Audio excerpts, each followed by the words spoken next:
In this video, I'll talk about Progressive Web Application or PWA.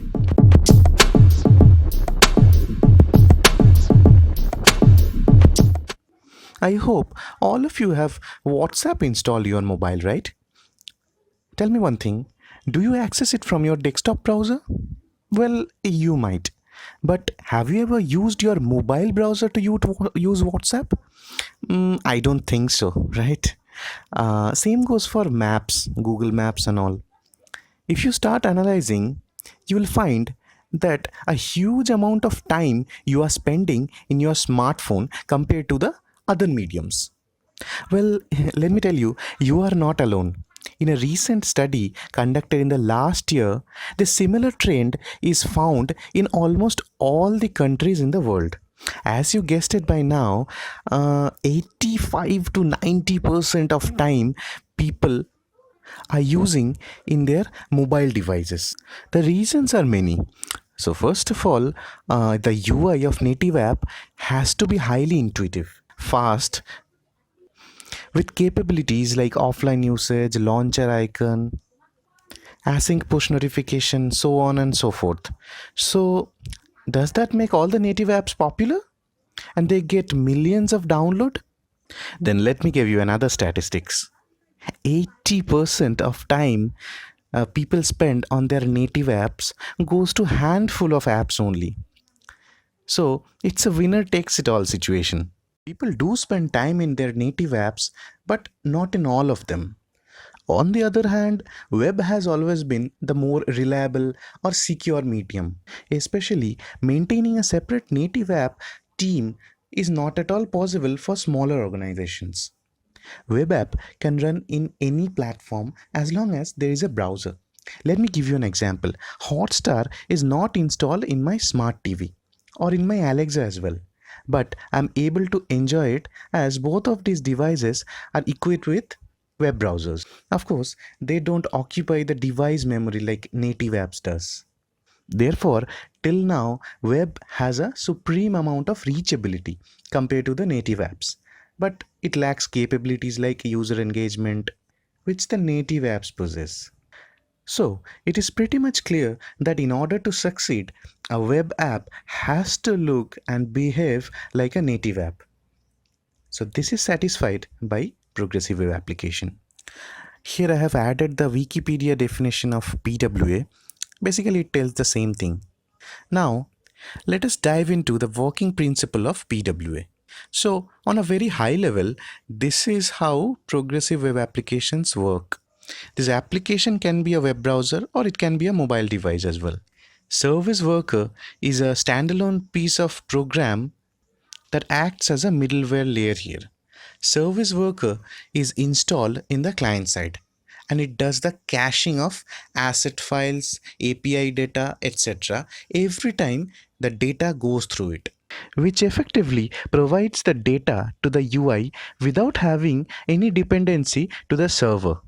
Typically, this is how you install a PWA from its add to home screen prompt. After installation, this behaves exactly like a native app with capabilities like launch icon, splash screen, etc. Alright, now let's make some change in our existing Angular demo app and convert it into a PWA. So far, this is what we have developed. It's a very simple application with minimal amount of styling files and APIs. So the first step is to add the Angular's inbuilt Angular PWA dependency into our application. It may look like just a command, but this one single command does quite a lot of heavy lifting. So once this is installed, I'll show you. Okay, so this package made quite a few change. I'll go through one by one. So first of all, under the Angular JSON, under the production configuration, it added this new flag called service worker. Okay, so the service worker has to be true, otherwise it will not behave as a PWA. So because of this flag only, couple of new files will be generated in the build version of going forward. We'll see that.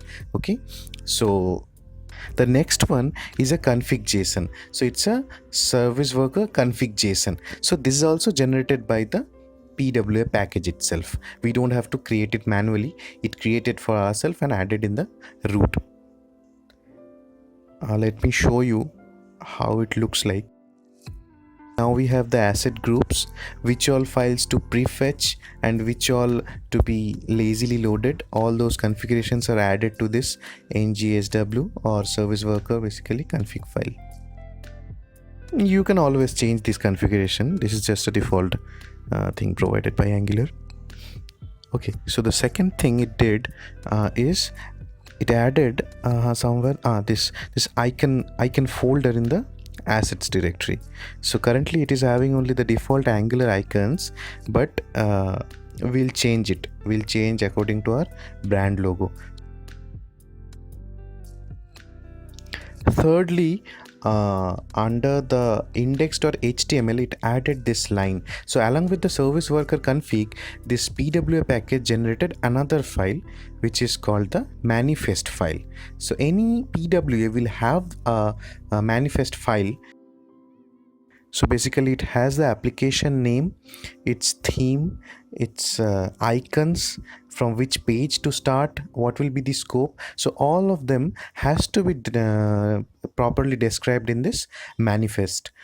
Okay, so lastly, one more thing our PWA package done, that is in the core package, root package, the app.module, it added this service worker module register call. So this is the call to the service worker file in order to register a service worker. So this service worker JS, what you're seeing, that will be generated as a part of build. It is currently not available, but once we run the production build, it will be available in the dist folder. So basically it's trying to access that, and according to the configuration of the ngsw JS file, it will register the service worker in the browser.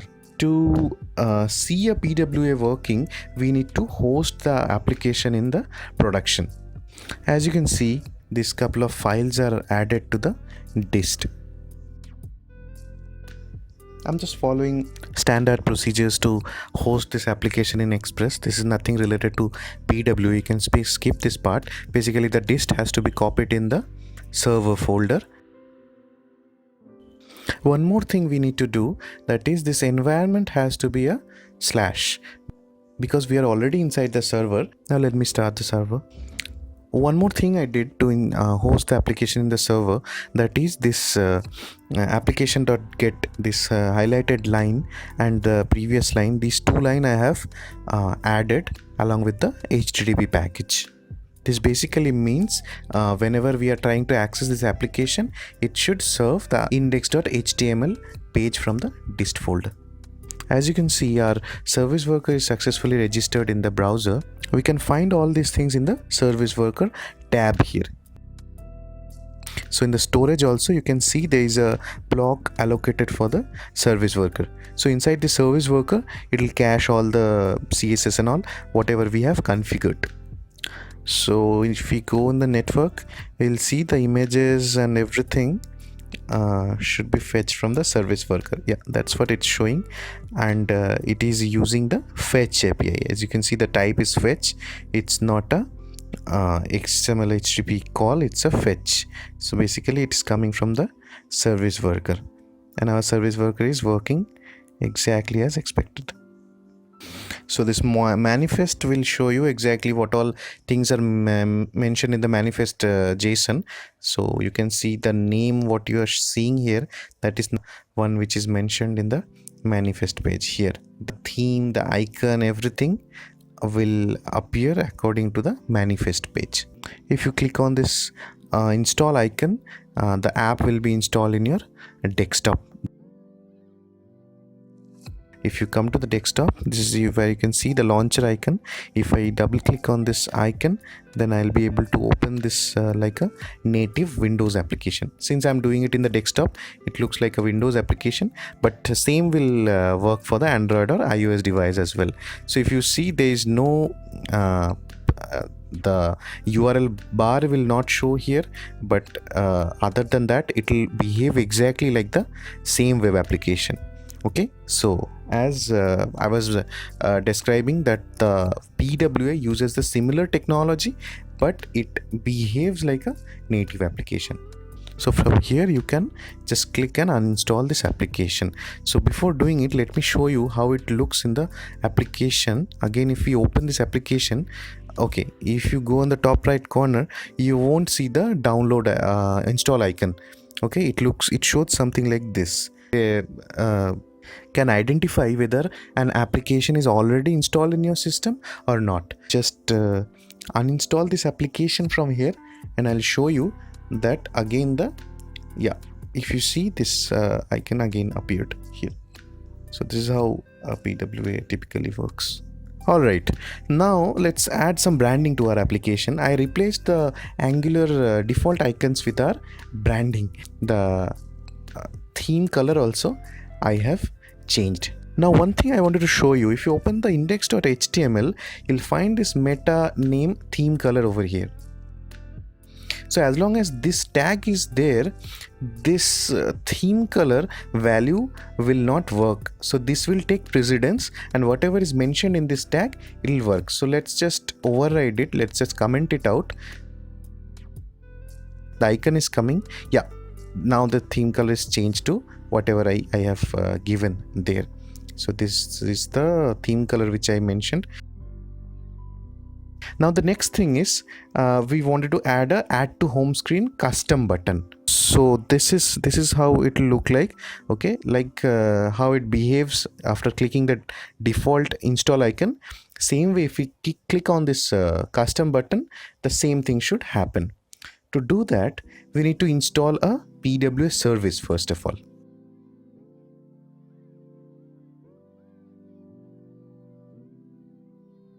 Okay, the installation is done, I think. The next thing is, inside the PWA, I have added this event listener called before install prompt. So this before install prompt is actually provided by Google Chrome.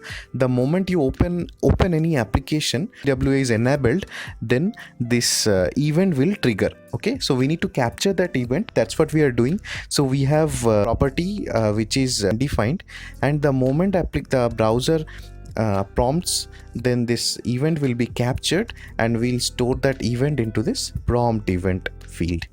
Okay, so that was the first thing. Secondly, we'll come to this app.html. This is a parent of all the templates. So since we want this button to appear on top of all the pages, so it is better to add it here, okay, on top of this router outlet, so that this button will appear for all the pages. We just added a simple button which is having a if condition. Okay, this if basically checks from the prompt event of the PWA service. If you see, this PWA is added as a dependency of this app component. This PWA service we just now installed.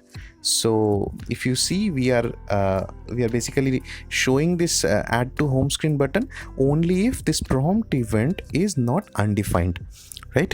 This prompt event, basically if the app is installed, then the event won't trigger, so that time this button also won't show. So the moment we click on this button, I'm calling a method called install PWA in the PWA service.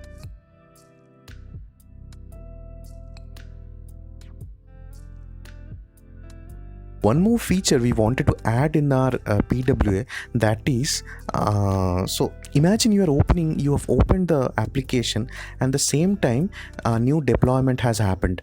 Okay, so a new deployment has happened, but your service worker is not aware of that, so it will still show you the older version of the application. Service worker service supports an event called available. So what happens is, whenever there is a new version of the application, the service worker will download the updated app and make it available for the user to download. Once these files are downloaded, this available event will fire. Then you can ask your users whether they want to reload the page to get the latest update, or they are fine with the current version of it. That's up to you. Anyhow, they'll get the updated app when they visit the application in the next time. That's what we are doing here, adding a window confirm button so that we take the consent of the user before reloading the application.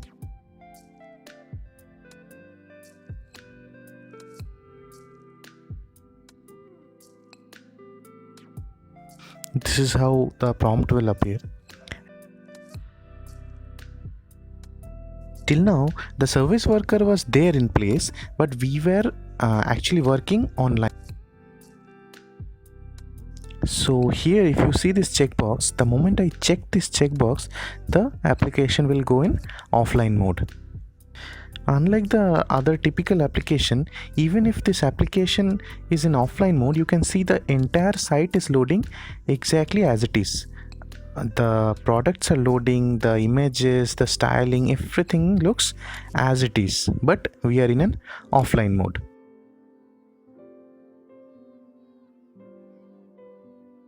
If you see here, the get all products API is up, and same way the Stripe API, the API for the payment integration, both are there. If you open the get all product API, products are coming as it is, and same way for the Stripe also we are getting proper response even though we are not connected to internet. So what I have done here, along with the usual asset groups which was already configured, I've added a data group here. If you see, the first object here is for the get products API, right? The get products API we are caching. The cache strategy has to be performance, so that's what, and based on our requirement we've added a max age, max size, and all these things. The second one we have added is Stripe API. We usually need even if we are in offline mode or online mode, so that's what that strategy is freshness. So that's why there's a timeout added if you see in the cache config. Okay, finally one bonus thing is if you search, there's a add-on called Lighthouse that comes with Google Chrome. So if you are working with PWA, it's mandatory you have to download and add this Lighthouse into your Chrome browser. Basically, it's kind of a quality check, and for PWA, since it will run in mobile devices, so it has to be fast and it has to be optimum in nature. So always run this Lighthouse tool. So the app, based on this rating only, your application will be evaluated. Okay, one more thing I forgot. So imagine from your single web application you want to have multiple PWA. This is such a particular scenario. You may not face it, but just a bonus tip since I came across this one, so that's why I gave you. So imagine you have multiple apps. You want to have multiple apps. Okay, so maybe in web you are distinguishing it by URL, but in app that is not possible. So maybe based on URL you will have multiple apps. So in that case you should have multiple manifest as well. Okay, maybe the two different app will have different launcher icon and name and everything will differ. So how will you load this manifest since it is hard coded over here?